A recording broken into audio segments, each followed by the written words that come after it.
Guys, I'm really happy to welcome back to the podcast Tim Columba. He's a freelance media producer. And after he was last on the podcast, he built an online directory. It's called freedomofcreativity.com. And it's basically for patriotic creatives and businesses to connect and collaborate. Tim is also, joined with a veteran comedian, Michael Loftus, to produce a kind of right-leaning comedy show. That's what we want to talk about. It's called That Show Tonight. Tim, welcome to the podcast. Great to have you back. Let's talk a little bit about That Show Tonight. And now, to be honest, I wasn't familiar with it until I saw the sketch that you guys did on 2000 Mules. So let's start by talking about the sketch. If you could describe it a little bit, I want people to see it who haven't. So you'll tell them where they can see it. But let's talk about it first, because I'd like to tap into what makes these things amusing.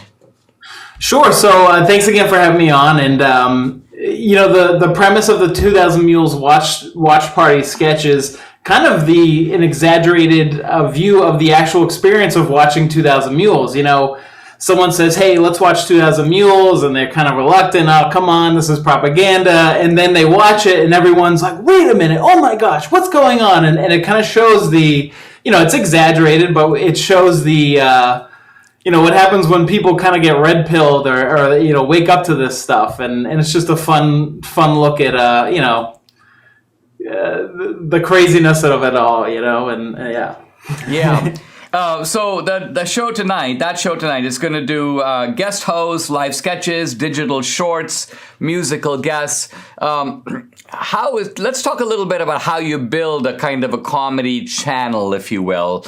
Are you finding an audience? Is the audience you're aiming for kind of a younger demographic, sort of right-leaning? Talk about who you're going after. Sure. So we're aiming for people like me. I'm in my 30s. I got a kid. And I think, but more broadly, we're aiming for people who are kind of on that fence right now, who aren't sure. They know something's going on in this country, and they just want to laugh, and they just want to, they just want to laugh and not be inundated with woke politics and all that from the stuff you get from SNL. And basically how we got together was, I reached out to Michael Loftus, and we talked about, I said, hey, let's, create a right-leaning SNL. And he said, hey, we're already doing it. We got together, and we just wanted to prove that we could do it. So we started to do live shows. We did our first show in Nashville, and then now we're doing shows in a warehouse in Long Island, a great venue over there. And we have a great audience actually in Long Island. It's a very right-leaning area of New York, but also we're getting lots of support online. The biggest challenge we're facing is we try to advertise on YouTube, and they shut down our ads. We try to same thing goes for Facebook, all that. So it's hard to even get the word out. So really.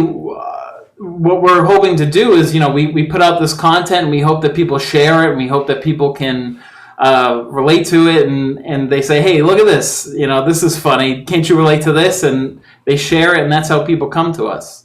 And we have a subscription service website. We have our own servers. We don't have, it's basically like Patreon, think of Patreon, where you can support the growth of a program that you like.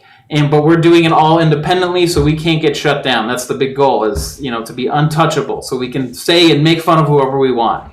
I mean, what I think is really cool about doing the live events is that it provides the kind of equivalent of the improv, right? If you're a young comedian, exactly. You want to be able to stand up in front of a crowd. I mean, you're going to sometimes tell a joke that completely dies, and being able to endure that and keep going and come up with the next funny one and make it work.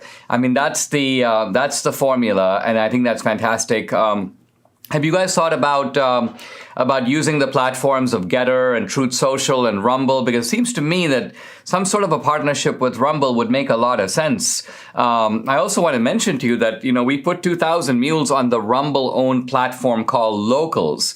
and we're able to have people, pay money and buy the movie, so they can stream the movie that way.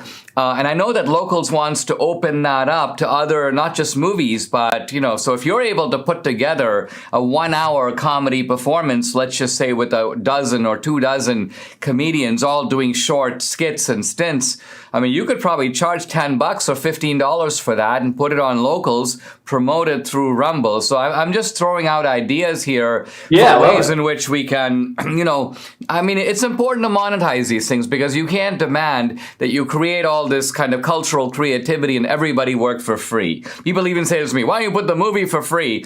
Well, unless we can create viable systems for making movies, which you can't do in a kind of, hand everything out for free framework. You want people who believe in what you're doing and enjoy your product to be able to also pay for it.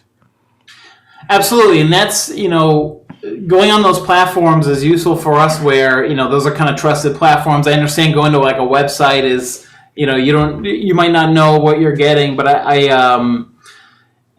agree where, we need, the more people that support us, the more people that find us, share the word. It's crazy how much more we'd be able to do. We have show ideas like a Talk Soup kind of knockoff, or we could do higher production values, and we could have guests like you on. That's really the goal, is to spread the word in terms of other conservatives and show a different side of them. Like you're known for your documentaries, but I've seen you on the show where you can be funny, and that's the kind of stuff we want to bring out of the conservative movement. That's really the goal, is to show, we're not stiff, we're not red ties, we're a fun group of people, and we're not afraid to make fun of people. We're not even afraid to make fun of the right. We make fun of rhino Republicans. We make fun of, we just make fun of some of the ridiculousness all around. And, totally. Yeah. So well, Tim, you should be in touch, and maybe there's something I can do with you guys. And moreover, send us also, Debbie and me, clips that you guys do, which we'll be happy to share on social media. Let's talk about where people can find you. thatshowtonight.com. That's the website. And also follow you at That Show Tonight Official, and also at Freedom of Creativity US, right? Those are the two places that they can follow you on Twitter. Correct, yeah. So if you go to thatshowtonight.com, you can subscribe for, it's $5 a month or $50 a year. Just, again, think of it like a Patreon. You're supporting us, our growth, and you're supporting our us getting out there, getting the word out. And you're getting an awesome, usually it's about an hour, 15-minute comedy show every month. It's live. And you're seeing all of our sketches first. There'll eventually be some behind the scenes footage, and with your support, we'll be able to fly Dinesh over and get him onto the show. We'll be able to, get other conservative people. We had Jim Brewer host a show. We have Nick Searcy's involved in some sketches. We have some other really fun people getting involved in the future, too. So good stuff. It's a great project. Tim, it's good stuff. Comedy, I think, is a great way to communicate. Thanks for coming on the podcast, and all the best to you. Thank you so much for having me, Dinesh. Appreciate you.